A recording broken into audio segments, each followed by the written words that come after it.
Ok, vamos lá. A gente vai começar uma viagem de mais de 2.000 anos de pura investigação científica. A missão aqui é entender do que a matéria é feita de verdade, sabe, peça por peça. Parece uma pergunta simples, né? Mas a resposta... a resposta deixou a humanidade de cabelo em pé por séculos. E foi essa busca que levou a algumas das descobertas mais inacreditáveis da nossa história. Então, o que será que é? Uma bolinha de bilhar? Super sólida, pequenininha? Ou algo bem mais esquisito? Tipo uma nuvem meio fantasma, cheia de possibilidades? E o mais doido é, como é que a gente saiu de uma ideia para chegar na outra? Bom, essa nossa história não começa num laboratório moderno, com jaleco branco e tudo. Não, ela começa bem antes, lá na Grécia Antiga, na cabeça de alguns filósofos. Pensa só, há mais de 2.400 anos, eles propuseram uma ideia, tipo um exercício de imaginação. Se a gente pegasse qualquer coisa e fosse cortando, ia chegar uma hora que não daria mais para cortar. Essa pecinha final, fundamental, eles chamaram de átomo, que em grego quer dizer justamente indivisível. E olha que louco, por 2.000 anos isso foi só uma ideia, uma filosofia. Até que, lá em 1808, um cara chamado John Dalton pegou essa ideia e deu uma roupagem científica para ela. Na cabeça dele, os átomos eram exatamente isso, bolinhas minúsculas, sólidas, que não dava para dividir. Tipo umas bolinhas de bilhar mesmo. Essa ideia da bola de bilhar era bem legal, né? Simples, fácil de entender, mas não ia durar muito tempo. A primeira peça que não se encaixou nesse quebra-cabeça apareceu em 1897.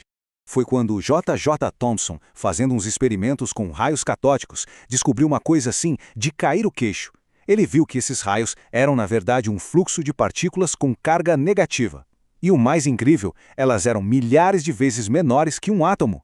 Ele chamou de corpúsculos, mas hoje a gente conhece como elétrons. Peraí, se o átomo tem essas partículas negativas dentro dele, então ele não é indivisível. Aquele modelo da bola de bilhar já não servia mais. Precisava de um modelo novo, um que explicasse como é que cargas positivas e negativas conseguiam viver juntas ali dentro.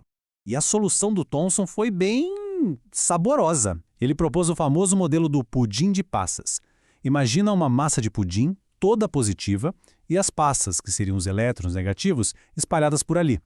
Tá, a ideia do pudim é legal, mas como é que se testa uma coisa que ninguém consegue ver? Bom, um dos alunos do próprio Thomson, um cara chamado Ernest Rutherford, teve uma ideia genial para testar se esse pudim era real mesmo. A ideia era basicamente essa. Vamos atirar umas balas bem pequenas nesse pudim atômico e ver no que dá. O que eles esperavam? Que as partículas passassem direto pelo pudim, talvez com um desviozinho aqui ou ali? Mas o que aconteceu de verdade foi chocante. A grande maioria passou reto, sim, mas algumas, poucas, batiam e voltavam. O próprio Rutherford disse que era como atirar uma bala de canhão num lenço de papel e a bala ricochetear de volta. Inacreditável. Era tipo uma em cada 10.000 partículas que voltava. Parece pouco, né? Mas esse evento, por mais raro que fosse, só podia significar uma coisa. O modelo do pudim de passas estava completamente errado. E a conclusão que o Rutherford tirou desse resultado que parecia impossível, bom, ela ia virar de cabeça para baixo tudo o que se achava que se sabia sobre a matéria.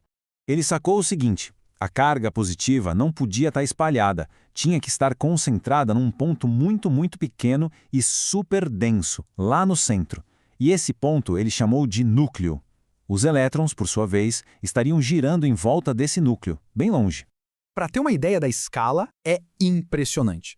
Se o átomo fosse do tamanho de um estádio de futebol, o núcleo seria uma formiguinha ali no círculo central. O resto, espaço vazio. Isso explicava perfeitamente o experimento, mas criou um problema novo e talvez até maior.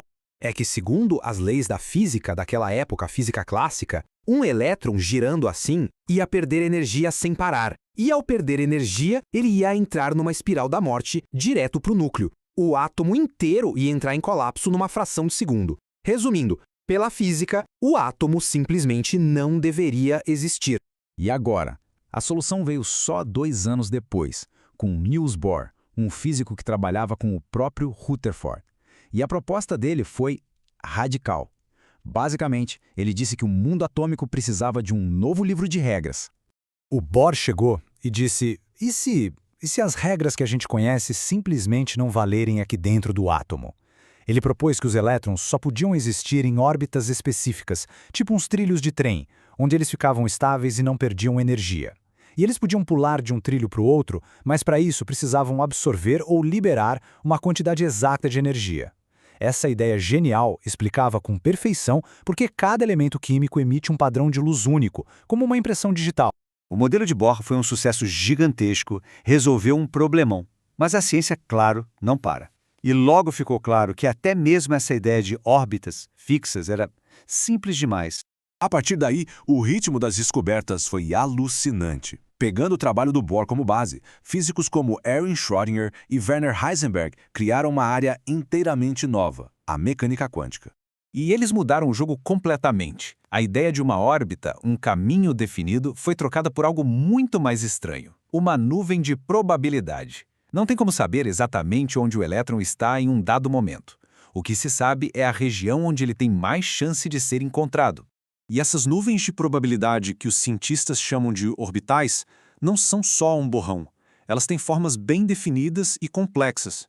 Algumas são esféricas, outras parecem halteres, e são essas formas que definem como os átomos se conectam uns aos outros para formar, tudo o que existe. E assim, a gente fecha o círculo. Saímos de uma bola de bilhar sólida e chegamos numa nuvem fantasmagórica. Uma jornada que obrigou a gente a rasgar o livro de regras da física e escrever um novo. E fica a pergunta no ar, uma pergunta que mexe com a cabeça. Se a peça fundamental de tudo que é real não é uma coisa sólida, mas sim uma nuvem de possibilidades, o que isso realmente significa para o mundo que a gente vê e toca todos os dias?